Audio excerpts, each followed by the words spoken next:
Today I'm going to be showing you how to make the most amazing, spectacular, show-stopping, iconic, delicious, satisfying triple chocolate mousse cake.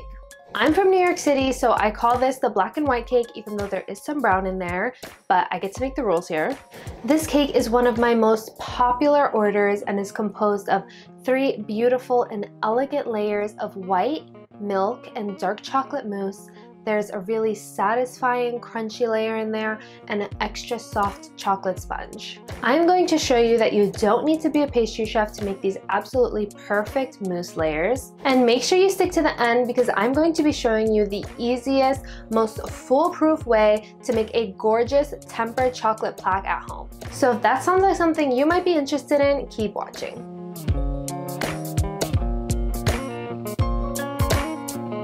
First, we are going to get started on my super soft chocolate sponge. This recipe makes 1 8-inch cake, so this is going to appear like a really small batch, but trust me, it is just enough. First, we are going to place 15 grams or 1 tablespoon of milk and 42 grams or 3 tablespoons of butter in a pot and melt those two together.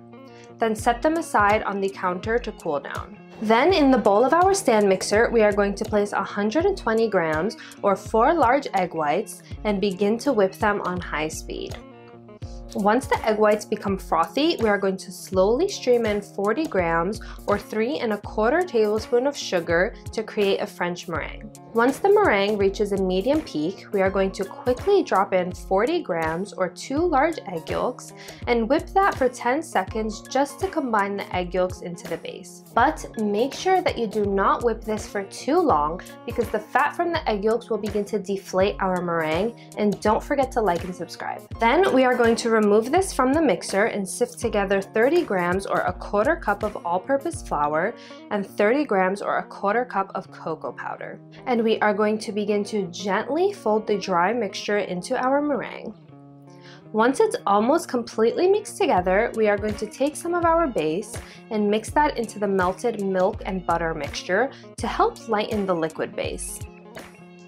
Then we are going to finish by folding that into the sponge base. Be careful not to overmix here, and then we are going to transfer our sponge onto a small sheet tray that is lined with parchment paper. I will link the exact dimensions for the size of the sheet tray that I'm using in the description bar below, and then we are going to bake this at 325 for 8 to 10 minutes. You'll know that this cake is done when the top appears matte and bounces back when you tap it lightly with your fingers, or if a toothpick comes out clean. Now let's set this sponge aside and move on to our crunchy layer. Now, crunchy layers are my absolute favorite thing in cakes because the texture just really does it for me. Plus, it's super simple and easy to make. All we need is 55 grams or 1/3 cup of your favorite dark chocolate and 25 grams or about 2 tablespoons of cocoa butter. I'm going to melt the cocoa butter in a pot and then pour that over my chocolate to melt it.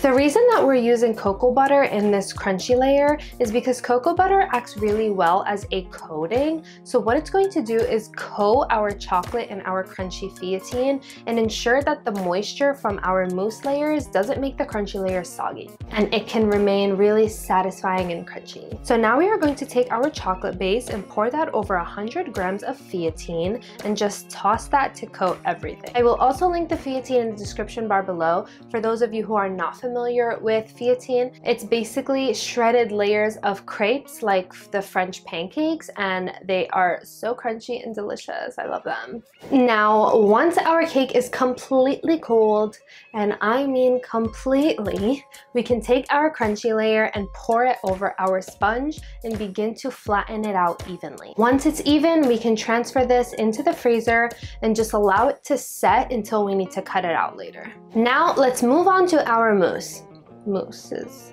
Is the plural of mousse mousse like mousse?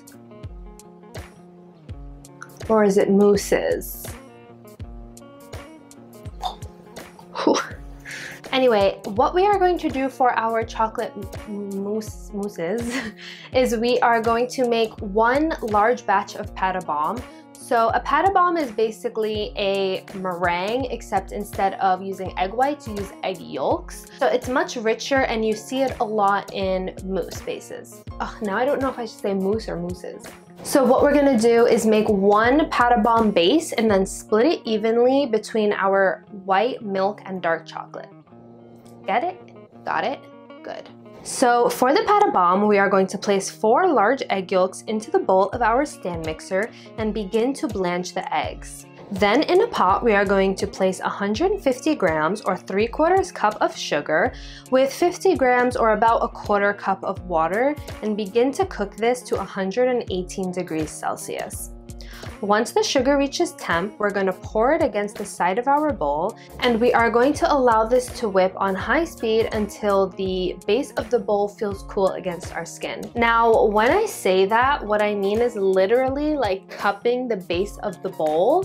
You can tap the inner part of your forearm against the bowl because that is the most like sensitive temperature-wise, and it should feel pretty neutral to the heat of your body. So if it feels too cold, you might have gone a little bit too long, and if it feels too hot, just allow it to whip for a little bit longer. While that's whipping, we are going to prepare 115 grams of our favorite white, milk, and dark chocolates. We are going to begin to melt each chocolate in the microwave in 20-second increments so that we are making sure we're not going to risk burning them. And once our pâte à bombe is ready, we are going to split it evenly between each chocolate base, which is 74 grams per bowl. This is when it is super important that you guys have a scale at home if you're really into baking. Although I convert all of my recipes into cups for you guys, cups are really not an accurate unit of measurement. So even though I love you, please don't come for me if your recipe does not come out exactly the same. I will link my favorite scales in the description bar below. They're super inexpensive on Amazon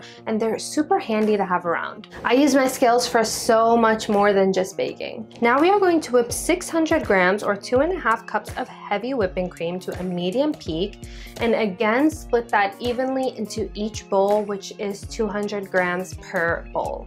Now our base is going to be a little bit dense, so just add a touch of our whipped cream in first and use a whisk to whisk it vigorously until it is smooth, and then fold in the rest of the whipped cream. Don't just add in all of the whipped cream at once because you're gonna get a lot of little beads of unmixed chocolate. Now that we have each of our mousse flavor ready, I'm going to stabilize them with gelatin. So I'm going to add 1.5 sheets of gelatin into each of these bases. I'm going to bloom my gelatin in cold water and then take just a little bit from each base and microwave the mixture for about 10 seconds, and that should melt the gelatin. Then we are going to stir it to make sure that it's evenly combined and pour it back into our mousse and thoroughly combine it into the base. And we have successfully stabilized our mousse. Now to assemble our cake, I'm going to be using this beautiful kind of curved silicone mold. And starting with the white chocolate mousse, I'm going to place 250 grams of the mousse into the mold, give it a little jiggle to flatten it out. And then I'm going to place the first layer in the freezer for 20 minutes. This is because we want this layer to set up enough that it can handle the weight of the other 2 layers. That way we can have 3 separate layers that are really distinct, even, and beautiful. After about 20 minutes, we can pull the cake out and place in 250 grams of our milk chocolate mousse, and then place that layer back into the freezer so that we can repeat the same process for our dark chocolate mousse. And to finish our cake, we need to seal it off with our crunchy layer and the sponge. So go ahead and pull that cake out of the freezer. And I am just using another cake ring that is adjusted to the same size and punching the layer out, and it should come out really easily. This is why it's important to freeze that crunchy layer, because it'll come out in one piece and the crunchy layer and the sponge will be stuck to each other, and that way when we flip it onto our mousse, it doesn't kind of fall all over the place. Then this goes back into the freezer overnight or until it is frozen solid. While that's freezing, we still need to make our glaze and our webbed chocolate decoration. This is my favorite chocolate glaze recipe. It's delicious, it's easy to make, it can be frozen and then you can defrost it whenever you need it, and glazing cakes is an absolute staple for me on my menu because it tastes great, it's super shiny, and it looks great, and it coats the entire cake, so all of the mousse and the other components inside of the cake stay really moist and fresh. All we need to do is place 60 grams or a quarter cup of water, 134 grams or 2/3 cup of sugar, and 100 grams or a 1/3 cup of condensed milk in a pot, and bring that mixture to a boil. Once it boils, we are going to add in 5 grams or 2.5 sheets of bloomed gelatin, stir to dissolve the gelatin, and then add in 110 grams or half a cup of heavy cream, and 36 grams or a quarter cup and 1 tablespoon of cocoa powder, and whisk that until it is smooth. You can also use an immersion blender to get this really nice and smooth, and then we are just going to strain this so that we can get out any texture that might have been left behind in the base. Now this glaze is way too hot right now, and unless you want to experience the glazing nightmare from my baking fails video, you have to wait until this glaze cools down to 30 to 35 degrees Celsius. Now I'm going to show you guys the easiest way to temper chocolate at home. All you need is some chocolate and a microwave. I am using milk chocolate for this part because the glaze is really dark and I want to have some contrast in the cake. So you're just going to take about half a cup or whatever amount of milk chocolate. It doesn't really matter how much you measure out, you just want to make sure that you have enough because any leftovers won't be wasted. You can just put them back in the chocolate container. So what we are going to do is microwave this for 20 seconds, then stir the chocolate and place it back into the microwave for 10 seconds and pull it out and stir, and keep repeating this process until your chocolate is about 60 to 65% melted. And make sure that you are stirring between each round. Once it's about 60 to 65% melted, we're going to pull it out of the microwave and stir it for about 4 to 5 minutes until all of that chocolate melts. Using the heat from the portion that's already melted should be enough to melt the rest of the chocolate pellets that are in your bowl. If your chocolate is not completely melted after 4 to 5 minutes of stirring, you can put it back in the microwave for 5 seconds at a time, but be very careful not to make it too fluid. The reason that this technique works is because when we buy chocolate, it's already in perfect temper, meaning that all of the sugar crystals in the chocolate are perfectly stacked up and structured. This makes the chocolate shiny, smooth, it has a crisp snap to it, and it doesn't melt on your fingers when you hold it. So by very gently warming the chocolate up, we're not heating it to a point where we start to compromise that crystal structure.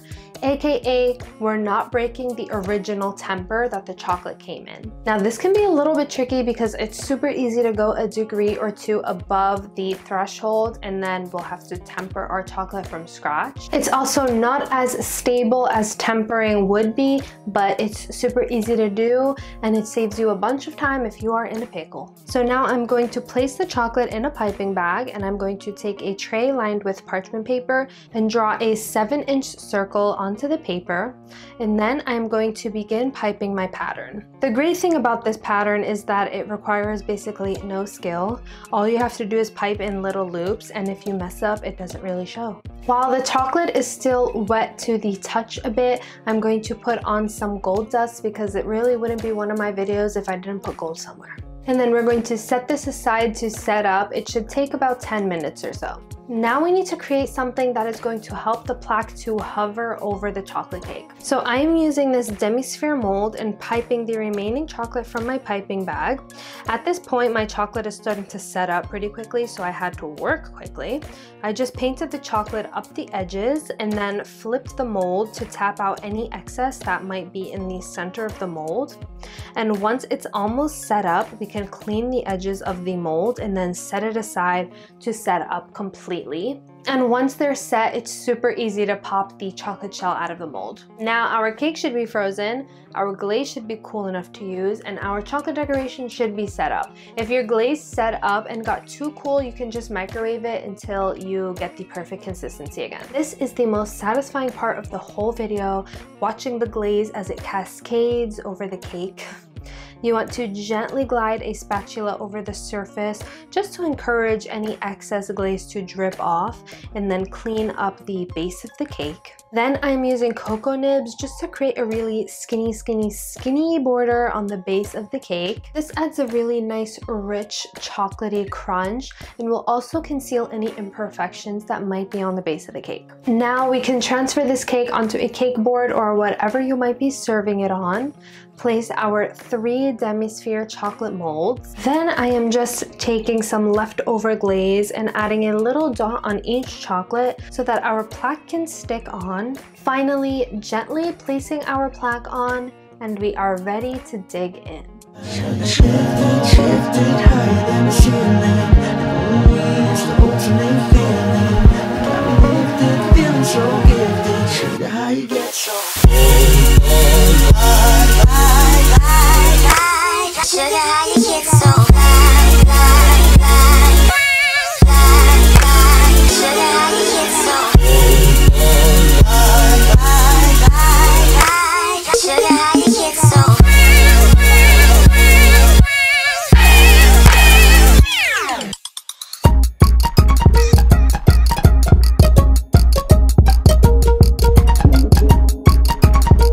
Okay, you guys, that is it for another recipe. Now, there is a reason that this is one of my most popular cake orders, and that is because this cake is perfectly balanced, checks all of the texture boxes, it's made with love, and it's a chocolate lover's dream. I absolutely love sharing these recipes with you guys that seem so etched and perfect, but are not as complicated as you might think and are pretty easy to make as long as you have the right tools. So if you enjoyed this video, don't forget to give it a thumbs up and don't forget to subscribe. I will have everything linked in the description bar below. Comment down below some other recipes you guys want to see in the future. Also follow me on Instagram and also follow me on TikTok.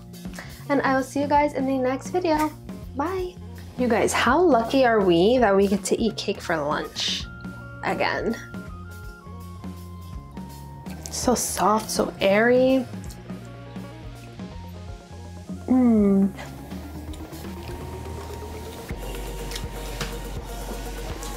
Mmm.